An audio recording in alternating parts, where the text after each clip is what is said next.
The Pied Piper of Peoria, How American Culture Can Lure You from God and Weaken Your Faith. I'm Mike Zigarelli. You probably remember the old story of the Pied Piper of Hamelin, the guy who played a flute to lure away all the children from a town into a cave where they were never seen again. Well, my claim in this broadcast is this.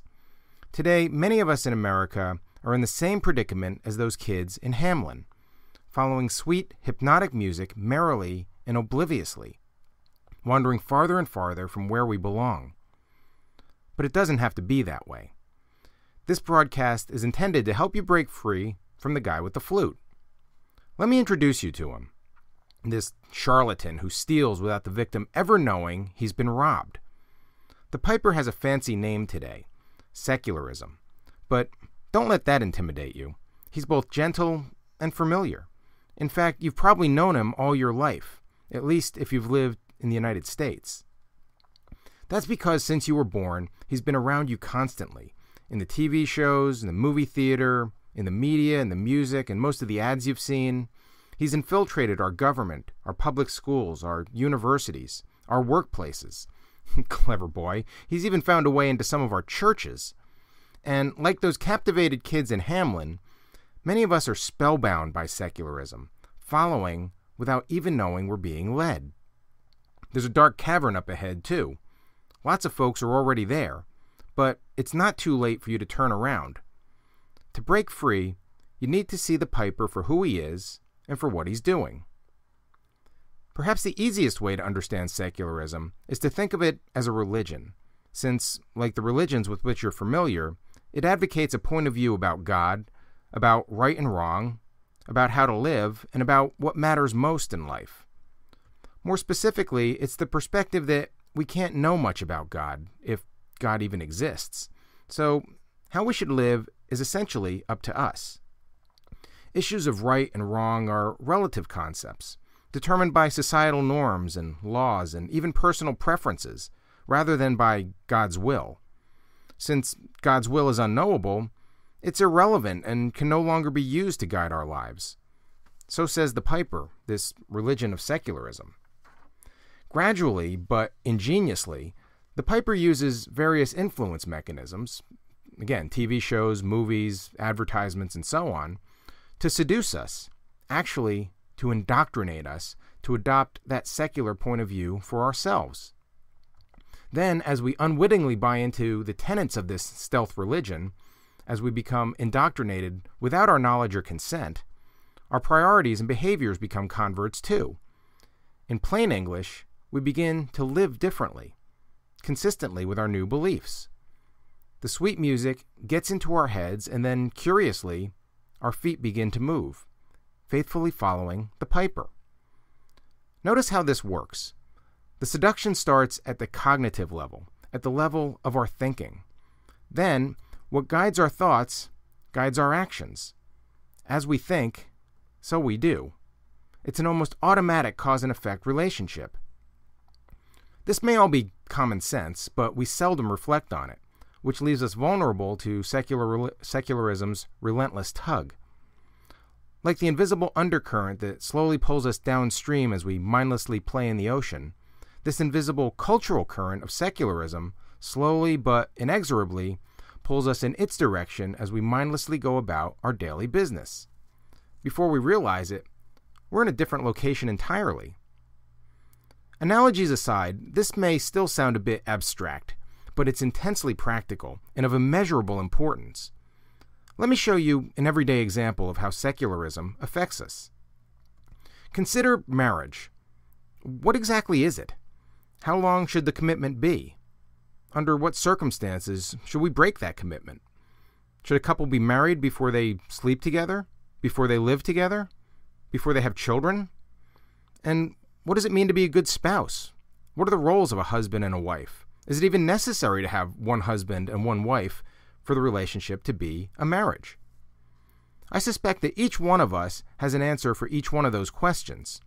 We maintain assumptions about marriage, and even if we don't realize it, those assumptions drive our marital behaviors, and whether we get married in the first place, and how we counsel our friend with the troubled marriage, and how we vote on marriage-related issues, and so on.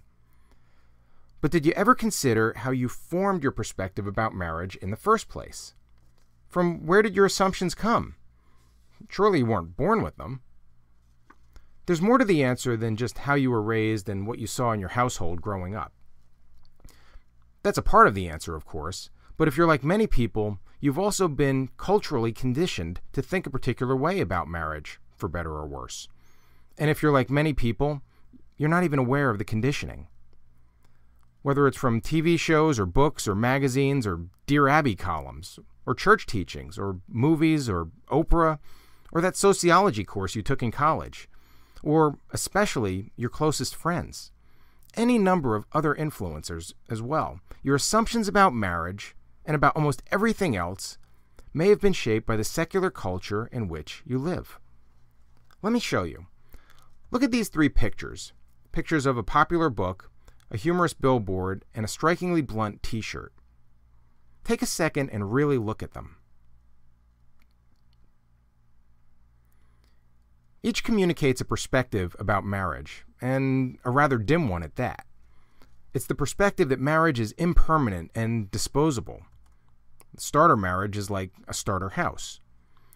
That marriage entails duplicity and materialism. She says she doesn't want a diamond, buddy, but she's lying to you. And even that marriage is the death of fun and freedom.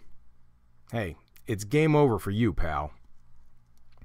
Now, please understand this. None of these individual messages by itself is likely to change our opinion about marriage. But how about 100 such messages? Or 1,000? Or 10,000? When we're exposed for years to secular messages about marriage, and when those messages are reinforced by the people around us who themselves have internalized them, our assumptions about marriage may begin to conform to this culture. Our marital behaviors then follow naturally, reflecting this cultural conditioning. Again, as we think, so we do. I wouldn't be surprised if you're a little skeptical about all this. Paradoxically, we tend not to see these messages because they're all around us all the time, because they're so close to us, because we've been marinated in them our entire lives. It's like the old adage, if you want to know what water is, don't ask a fish.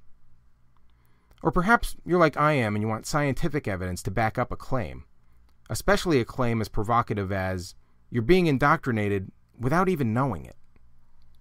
There's actually a plethora of carefully crafted research out there to support this linkage between culture and behavior.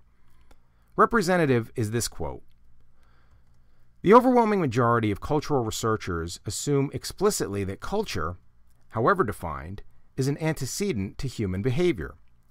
At some level, it appears that nearly all social scientists in this field acknowledge that culture can play a crucial role in shaping virtually any aspect of human behavior."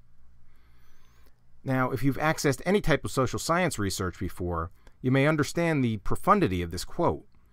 For even a majority of social scientists to agree on something, that's remarkable. When nearly all social scientists agree on something, it's extraordinary. But that's how clear this culture-behavior relationship is. We've discovered an essential truth here about how the world operates, about how we operate, and we ignore that truth at our own peril. The bottom line is this: not one of us is immune from the pernicious influence of this piper, this secular culture that constantly plays its alluring music. And please forgive my directness, but the surest sign of infection is the insistence that one is not infected.